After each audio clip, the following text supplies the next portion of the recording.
Welcome back to my channel fine maths classes. So ഇന്നത്തെ ക്ലാസ്സിൽ നമ്മൾ പഠിക്കാൻ പോകുന്നത് സെക്കൻഡ് ചാപ്റ്റർ പോളിനോമിയൽസിലെ എക്സാമ്പിൾ നമ്പർ 5 ആണ്. ഓക്കെ, അപ്പോൾ നമുക്ക് ചെയ്യാം. നമ്മുടെ ക്വസ്റ്റ്യൻ ഇതാണ്: verify whether 2 and 0 are the zeros of the polynomial x square minus 2x. അപ്പോൾ ഇവിടെ നമുക്കൊരു പോളിനോമിയൽ തന്നിട്ടുണ്ട്, എക്സ് സ്ക്വയർ മൈനസ് 2x ആണ്. അപ്പോൾ നമുക്ക് ആ പോളിനോമിയലിന് പേര് കൊടുക്കാം പി ഓഫ് എക്സ് ആണ്. അപ്പോൾ let P of X is equal to X square minus 2x. ഇനി എന്താ നമ്മളെടുത്ത് ചെക്ക് ചെയ്യാൻ പറഞ്ഞിരിക്കുന്നത്? 2ഉം 0യും ഇതിൻ്റെ സീറോസ് ആണോ എന്ന് ചെക്ക് ചെയ്യാനാണ് പറഞ്ഞിരിക്കുന്നത്. എങ്ങനെ ചെക്ക് ചെയ്യേണ്ട മക്കൾസേ? ഈ എക്സ് അടക്കുന്ന പ്ലേസിലെല്ലാം നമ്മൾ എന്തിട്ട് കൊടുത്താൽ മതി? 2 ഇട്ട് കൊടുത്താൽ മതി. എക്സിന്റെ വാല്യൂസിനെ ആണല്ലോ നമ്മൾ സീറോസ് എന്ന് വിളിക്കുന്നത്, അല്ലേ? അതുകൊണ്ട് തന്നെ എക്സിന്റെ പ്ലേസിലെല്ലാം 2 ഇട്ട് കൊടുക്കുക. അപ്പം നമുക്ക് ആൻസർ 0 വരികയാണെങ്കിൽ നമ്മൾ പറയും ഇത് ഇതിന്റെ സീറോസ് ആണെന്ന്.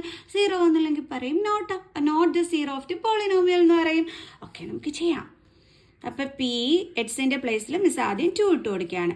അപ്പോൾ എക്സിൻ്റെ പ്ലേസിൽ 2 ഇട്ട് കൊടുത്തു. Then square minus 2 into X ആയിരുന്നു. അപ്പോൾ 2 ഇൻറ്റു എക്സിൻ്റെ പ്ലേസിൽ 2 ഇട്ട് കൊടുത്തു. 2 സ്ക്വയർ എന്താണ്? 4 മൈനസ് 2 ഇൻറ്റു 2 എന്താണ്? 4 ഇസ് ഈക്വൽ ടു 0 എന്ന് വെച്ചാൽ അതിൻ്റെ അർത്ഥം എന്താണ്? 2 0 ഓഫ് ദി പോളിനോമിയൽ ആണെന്ന്, അല്ലേ? Therefore 2 is 0 of the polynomial. നമ്മുടെ പോളിനോമിയലിന്റെ പേരെന്താണ്? P of x. P of X is equal to, വേണമെങ്കിൽ മൊത്തം എഴുതിക്കോ, p of X is equal to X square minus 2x. ഇനി വീണ്ടും നമുക്ക് p of X is equal to X square minus 2x എന്ന് എടുക്കാം. ഇപ്പൊ എക്സിന്റെ പ്ലേസിൽ നമ്മൾ എന്താ ഇട്ട് കൊടുക്കേണ്ടുള്ളത്? 0.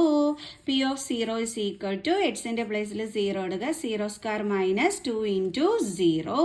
0 സ്ക്വയർ എന്ന് പറയുമ്പോൾ 0 മൈനസ് 2 ഇൻറ്റു 0 എന്ന് പറഞ്ഞാൽ 0. അപ്പൊ ആൻസർ എന്താ കിട്ടിയത്? 0. ആൻസർ 0 വന്നാൽ മിസ് എന്താ പഠിപ്പിച്ചു തന്നിട്ടുള്ളത്? 0 ഈസ് നമ്മുടെ പോളിനോമിയലിന്റെ 0 ആണെന്ന്. 0 of the polynomial P of X. അയ്യോ, ഇപ്പം ശരിയായി. ഇപ്പോൾ ഓക്കെ. അപ്പോൾ ഇത്രയേ ഉള്ളൂ. എളുപ്പമല്ലായിരുന്നോ നമ്മുടെ എക്സാമ്പിൾ നമ്പർ 5? സോ അടുത്ത എക്സാമ്പിൾ ക്വസ്റ്റ്യനുമായിട്ട് കാണുന്നത് വരെ ബൈ.